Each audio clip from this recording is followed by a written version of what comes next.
रोको उसे, कोई रोको, रोको कोई। प्रियंका रास्ते में खड़ी होकर जोर जोर से चिल्ला रही थी। उसका बैग लेकर एक चोर भाग रहा था।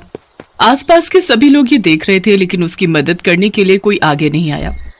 उस बैग में प्रियंका के पिता का पैसा था। वो चोर उस पैसे को लेकर भाग गया। अब क्या होगा? मैं पापा को मुंह कैसे दिखाऊंगी? सत्यानाश हो गया। प्रियंका तब सिर्फ 10 साल की थी। उसके पिता हरिहर की तबीयत खराब थी। हरिहर ने एक आदमी से पैसे उधार ले रखे थे। तबीयत खराब होने के कारण प्रियंका के हाथ से वो पैसे भेज रहा था, लेकिन रास्ते में चोरी हो जाने के कारण उस आदमी को पैसे नहीं मिल पाए। इसीलिए उसने हरिहर को बहुत उल्टी सीधी बातें सुनाई। उस दिन से हरिहर ने प्रियंका से बात करना बंद कर दिया। तब से प्रियंका का सपना है कि वो पुलिस वाली बनेगी। आजकल शहर में चोरी चकारी बढ़ गई है। मुझे बड़े होकर पुलिस वाली बनना है। मैं खत्म करूंगी इस देश की गंदगी को। लेकिन प्रियंका को ये कहां पता था कि ये काम इतना आसान थोड़ी है। शहर के दूसरे हिस्से में आकांक्षा नाम की और एक लड़की बड़ी हो रही थी, और मधुपुर गांव में प्रियंका और आकांक्षा की उम्र की 2 लड़की कुसुम और माधवी भी बड़ी हो रही थी। इन चारों को आपस में तो कोई संबंध नहीं था, लेकिन ये चारों ही पुलिस वाले बनना चाहते थे, और इन चारों को जादू में बहुत ज्यादा विश्वास था। चारों ही टीवी पर हमेशा जादुई चीजें देखते रहते थे। अरे वाह, ये हुई ना बात। काश मुझे भी ऐसी कुछ जादुई शक्तियां मिल जाती तो मैं भी दुनिया वालों को दिखा देती। काश ऐसा हो जाए कि मैं जब चाहूं जहां चाहूं इन पंछियों की तरह उड़ पाऊं। और आकांक्षा को समंदर में मछलियों की तरह तैरना था। चारों अपने अपने सपनों की दुनिया में खो गए और चारों बड़े होने लगे। वो लोग जवान हो गए और सपना पूरा करने के लिए पुलिस कैंप में भर्ती हो गए। पापा, मुझे पुलिस बनने का मौका मिला है, क्या आप अभी भी मुझसे गुस्सा रहेंगे? लेकिन हरिहर ने उसकी तरफ देखा भी नहीं। प्रियंका आंखों में आंसू लेकर कैंप की ओर निकल पड़ी। चलो, जादुई शक्तियां तो हमें मिलना संभव नहीं है, लेकिन हम चारों का पुलिस वाली बनने का सपना पूरा हो जाएगा। हम चारों मिलकर इस शहर से क्राइम हटा देंगे। हाँ, हटा देंगे। कुसुम और माधुरी गांव से है।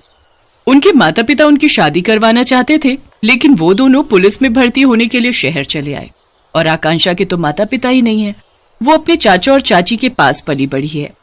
इन चारों को ही अपने घर वालों को कुछ न कुछ करके दिखाना है, इसीलिए वो मेहनत करने लग गए, और ट्रेनिंग के बाद उन लोगों की नौकरी भी लग गई। और उसी वक्त खबर आई कि जंगल के पास एक दुर्गा माँ के मंदिर में कुछ आतंकवादी छुपे हुए हैं।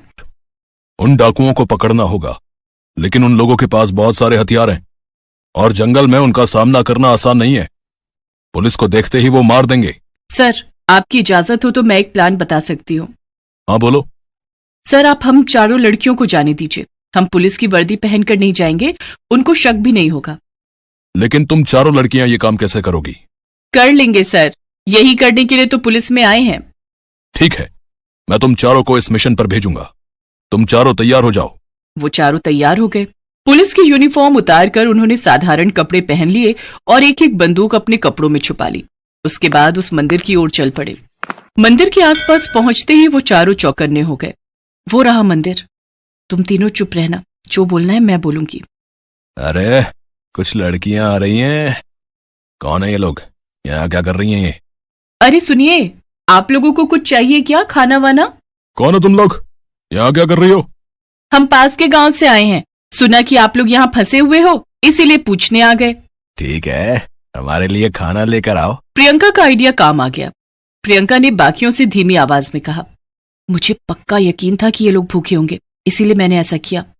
अब अंदर जाएंगे और इन लोगों को पीछे से गोली मार देंगे। चलो साथियों। प्रियंका, आकांक्षा, कुसुम और माधुरी मंदिर में घुस गए, लेकिन तभी एक डाकू ने आकांक्षा के पास बंदूक देख ली और उसने चिल्लाकर कहा, ये सब पुलिस वाले, ये हमें धोखा दे रहे थे, मारो इनको। ये बोलकर उन लोगों ने गोली चलानी शुरू कर दी और आकांक्षा के पैर में गोली लग गई और वो नीचे गिर पड़ी। भागो यहाँ से, इन लोगों के साथ और भी पुलिस के लोग हो सकते हैं। इन चारों को तो बाद में देख लेंगे। मुझे तुम लोगों को भेजना ही नहीं चाहिए था। तुम लोगों ने उन लोगों को और ज्यादा चौकन्ना कर दिया। अब तो उन डाकुओं से जीतना असंभव है। नहीं सर, हम पर भरोसा रखिए, हम करके दिखाएंगे। लेकिन कमिश्नर साहब ने प्रियंका की बात नहीं सुनी। उन्होंने उन चारों को ही नौकरी से निकाल दिया। हम ऐसे घर नहीं जा सकते, हमारा सपना टूट गया। नहीं, घर नहीं जाएंगे, हम उन डाकुओं को पकड़कर ही दम लेंगे। आकांक्षा भी लंगड़ाते हुए उन लोगों के साथ चलने लगी। वो लोग उसी दुर्गा मंदिर में चले आए और वहीं पर रात बिताने का सोचा। हे दुर्गा माँ, ये क्या हो गया? हमने तो पूरी कोशिश की थी, लेकिन हमारे साथ ही ऐसा क्यों हुआ? चारों रोने लगे और रोते रोते सो गए और वो चारों एक ही सपना देखने लगे। उन लोगों के सपने में स्वयं दुर्गा माँ आई। तुम लोगों ने बहुत बहादुरी का काम किया है, उन पापियों को मेरे मंदिर से भगाया है। मैं तुम चारों से प्रसन्न हूँ, इसीलिए मैं तुम लोगों को वरदान देना चाहती हूँ। प्रियंका, आज से तुम मकड़ियों की तरह कहीं भी चढ़ सकोगी और अपने हाथ से जाल बुन सकोगी। कुसुम, तुम पंछियों की तरह आसमान में उड़ सकोगी। आकांक्षा, तुम्हारा जख्म ठीक हो जाएगा और तुम पानी में मछलियों की तरह तैर सकोगी और अपनी सांस रोककर पानी के अंदर जा सकोगी। और माधुरी, तुम अपनी जादुई शक्तियों से किसी से भी सच उगलवा सकोगी। तथास्तु। सुबह हो चुकी थी। ये क्या सपना देखा मैंने? क्या ये सच है? अरे, मैंने भी तो देखा कि दुर्गा माँ मुझे वरदान दे रही थी। चारों ने एक ही सपना देखा। ये सुनकर चारों हैरान हो गए और प्रियंका ने कहा, रुको, मैं कोशिश करके देखती हूँ। ये बोलकर प्रियंका ने अपना हाथ आगे किया और उसमें से मकड़ी का जाल निकलने लगा। उसे देखकर कुसुम पंछियों की तरह उड़ने लगी और आकांक्षा का जख्म ठीक हो गया और वो पास के तालाब में सांस रोककर बैठी रही। तो अब देर किस बात की? चलो जंगल के अंदर, पकड़ते हैं उन बदमाशों को। चारों जंगल की गहराई में चले गए। वो तीनों डाकू एक पेड़ के नीचे बैठकर आराम फरमा रहे थे।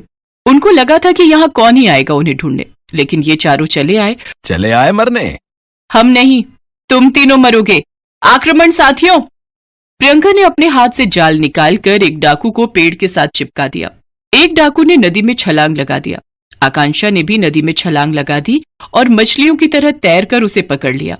और कुसुम ने उड़ते हुए और एक डाकू को पकड़ लिया और उन लोगों को पकड़कर वो चारों कमिश्नर साहब के पास ले गए। वाह, तुम चारों ने बहुत बहादुरी का काम किया है।